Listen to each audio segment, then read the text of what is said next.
Hey, what's up guys? This is Anthony from Anthony's Customs, and for this review, we are looking at the Marvel Legends X-Men 97 Storm. I finally got around to doing it. It's actually better than I thought it was going to be. It's not good, per se, but it's not bad. It's easily not one of the worsts of this bunch. Worst. Speaking English.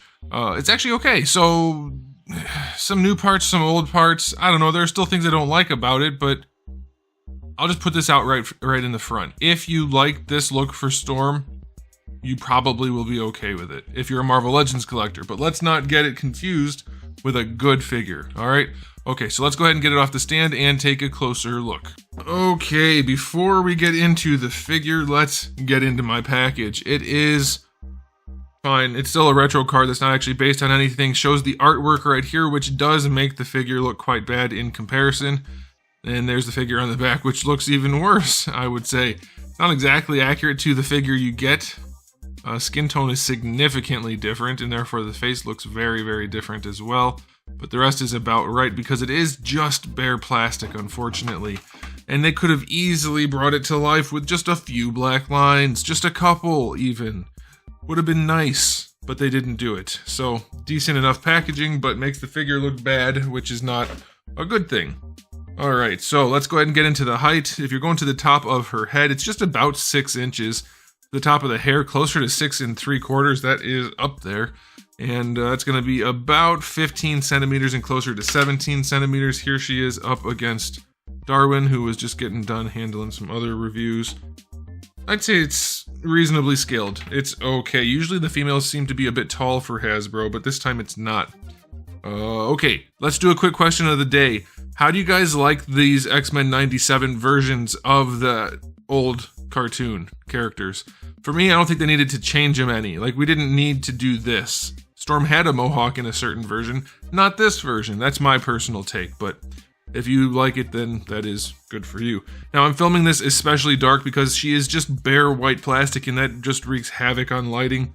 So, her skin tone's probably going to be a little bit dark on film, but we'll see if I can fix it in post. But okay, let's go ahead and get into the aesthetic. Like I said, bare plastic looks cheap as heck.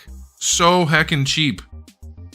That's why I said don't get it confused with a good figure. It is just decent enough for this bunch of crappy Marvel Legends that it's going to stand out as being better. Alright, so the sculpt is pretty solid. She has the legs that have a little bit more meat to them, a little bit more musculature. Her torso, or lower torso, is well shaped. It lines up nicely so that her hips and everything look pretty good. Now, I will say her upper torso is very small, very narrow.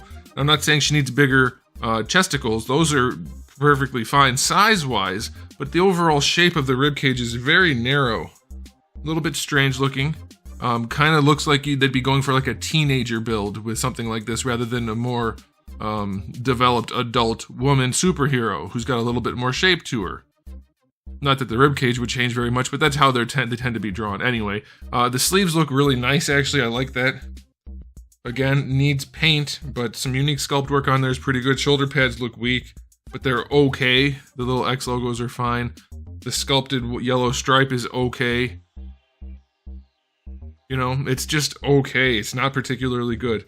The head sculpt, I think, is good. I'm not in love with the paint job. It's like halfway hyper-realistic and halfway anime. And it's just a weird combo, especially with these non-hyper-realistic bodies. It's just so disjointed from a design philosophy. But the head sculpt itself is nice, and the paints are clean, so if you like the way it looks, you're going to be okay. And then the hair, we're back to the hyper-cartoon look. Like, it's not realistic looking hair at all. It's a very large, chunky hair, but then we have the very realistic face. So, if you don't mind that juxtaposition of weirdness, then it looks good. Aside from it being bare white plastic. So, I don't even know how to review these Hasbro figures anymore. I still don't like this material they're using for her cape. It ends up just looking really crappy. I think it should be a very soft PVC instead. These big ropes and things just don't look good. But if it's going to just be stuck behind her on a shelf, it's not the worst thing in the world, but it's not good. So for a Marvel Legends figure, this gets like a 7 for the aesthetic. Comparing it to any other line, it would be lower, because the sculpt isn't especially detailed. There's no real paint on it other than where it absolutely had to be. It's just not impressive really in any way, other than the cleanliness of the paint job on the face. Now get ready, guys, for the accessories. She comes with a fist hand and an open hand on her in the package, and then you get the paired up hands of a fist hand and an open hand. Not a single effect, nary effect to be found. No lightning, no wind, not a flight stand, not an alternate head, nothing, just those two hands. 0 out of 10. I'm taking away spite points, Hasbro. You can't keep doing what you're doing because your figures aren't good enough for the price point.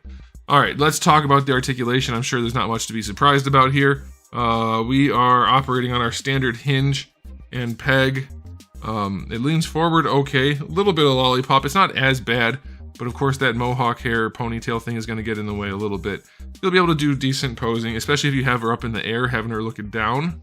That'll be fine, but you know, no flight stand or anything, so it's whatever. These guys are just tabbed in, so the shoulders should work okay. Let's see, yeah, better than horizontal, so that's good. You're going to get your rotation, except it's going to move the shoulder pad. I don't know if it's going to be a problem. Doesn't look like it. Should be. Oh, yeah, if you go too far in, it definitely pops the shoulder pad off, which will allow the little X to pop off, which will allow the cape to pop off. Oh no, did we just start a chain of unfortunate events? I think we did, by moving the arms. Because, you know, you don't want to move your arms on action figures. That'd be asking a little bit too much, so be careful with the arm. You do get no bicep swivel at the top, just down here at the elbow, the single jointed elbow that's about 90 degrees. Wrists have a swivel and a hinge. Let's see how the diaphragm joint works on this one. It is one of the good ones. You get a lot of range out of it, so that's nice. I will take that. That is perfectly acceptable. That's a really, really good single ball diaphragm joint, so that's good. For the hips, she can kick up to horizontal, that's all right. Going back, not really too much. Going out to the side, almost splits, that's very nice. I like that. Thigh swivel will swivel. Double jointed knees, no problem. Pretty solid proportioning on these legs, that's good. Ankles go all the way back, all the way forward, and you get your ankle rocker. So basic articulation, 7 for Marvel Legends. But as I mentioned, guys, I'm going to start giving Marvel Legends that normally would have been a 7, only a 6, because Hasbro is not innovating at all. At one point, guys, in history, Marvel Legends were the epitome of action figures. They were the best. They were the line everybody looked to emulate. Now, many, many, many years later, multiple decades later, they are not that. Not even close. They are the line that everybody laughs at because they have no innovation and no effort. And that's what their figures are. At a $25, $26 price point, it's just not good enough. And that's where this figure is going to fall. It would have normally gotten a 7, but I'm slowly shifting my scale down until Hasbro starts to put some effort into their figures. And so what I'm going to give this figure is a 6 out of 10 overall. For Marvel Legends, it's okay, but against any other line, really, that's not a terrible garbage line that nobody really considers, it's not good enough. So there it is. It's decent. It's one of the better figures in this wave, I'll give you that, but it's still not good enough. It's not worth the money. Not at all. So there it is, guys. Thanks for watching. If you enjoyed the video, please do give it a thumbs up. If you didn't, give it a thumbs down. And if you haven't subscribed, you should. I have new videos almost every single day and thousands already on the channel. So make sure you come back for all of that. And in the meantime, keep collecting.